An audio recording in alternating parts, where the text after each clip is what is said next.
Tarde, directamente desde la BOA tenemos a nuestro queridísimo Bonet.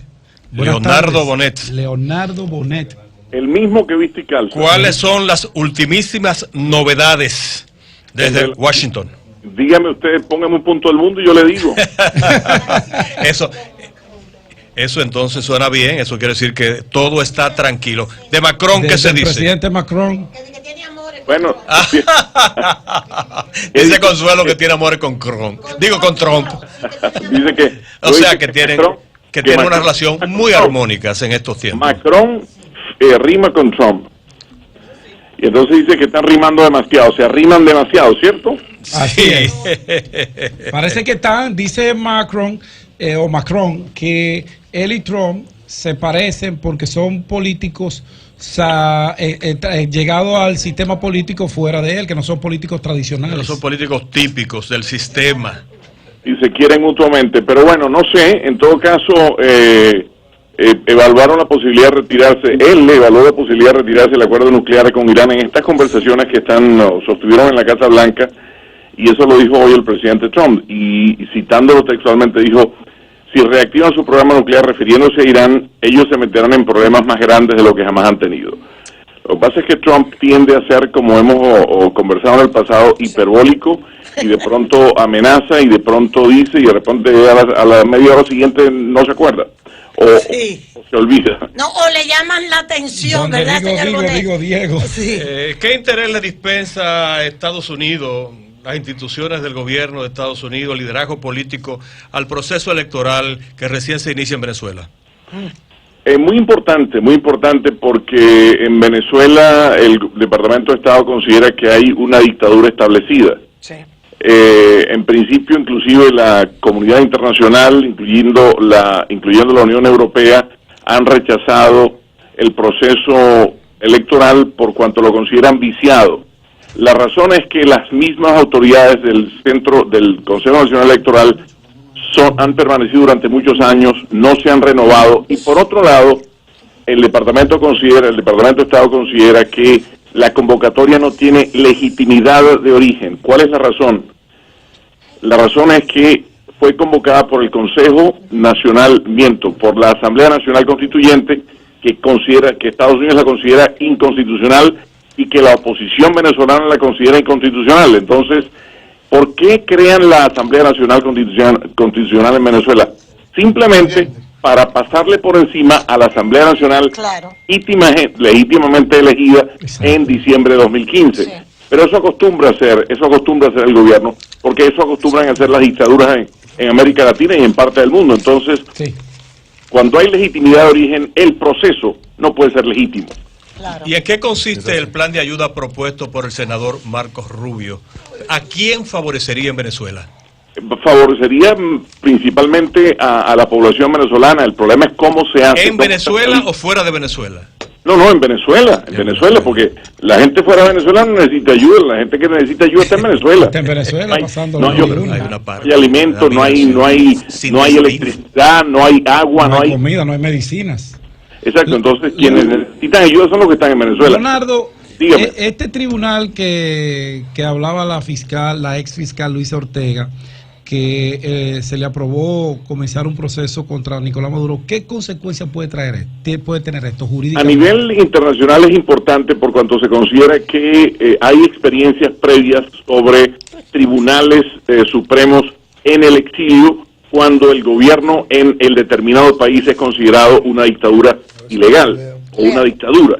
Entonces, todo eso tiene mucho que ver con la creación artificial de la Asamblea Nacional Constituyente, que está casualmente integrada por el 100% de los chavistas. Es decir, que eso es una especie de Asamblea Nacional Cubana, donde 600 personas votaron para elegir a Díaz-Canel, y entonces resulta que parece que alguien no fue, entonces votaron 599 a favor y uno que faltó, una cosa así. Pero en todo caso es un cuerpo deliberante inconstitucionalmente creado, y si ese cuerpo convoca unas elecciones, esa convocatoria no tiene legitimidad. Entonces es un proceso sumamente complicado porque la oposición venezolana está en un 3-2, está contra la pared, porque si interviene pierde, y si no interviene también pierde.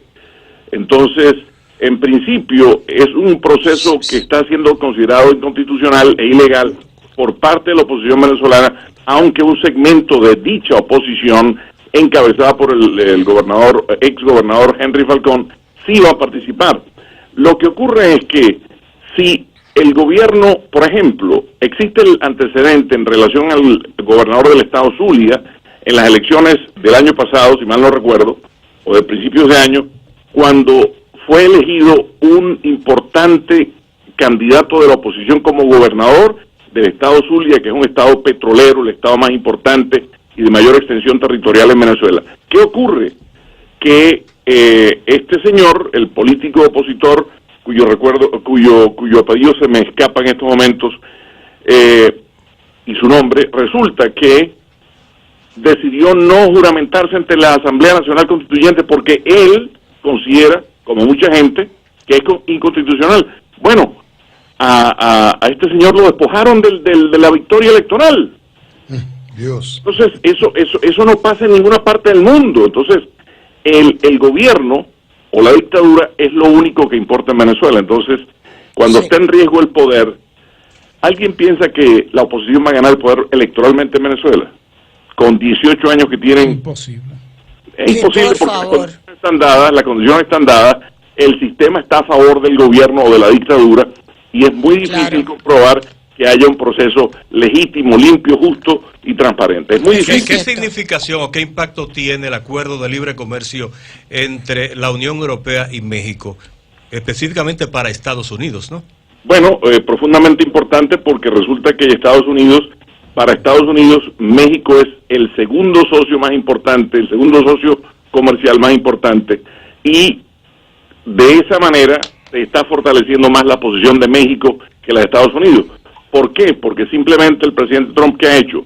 Todo el tiempo se ha quejado de que el Tratado de Libre Comercio de América del Norte no sirve, que México no cumple, y de repente México le decía, ¿sabe pero qué? es bueno para Europa, sin embargo. Bueno, pero que obviamente un tratado tiene que ser bueno para ambas partes, no puede ser bueno para un solo.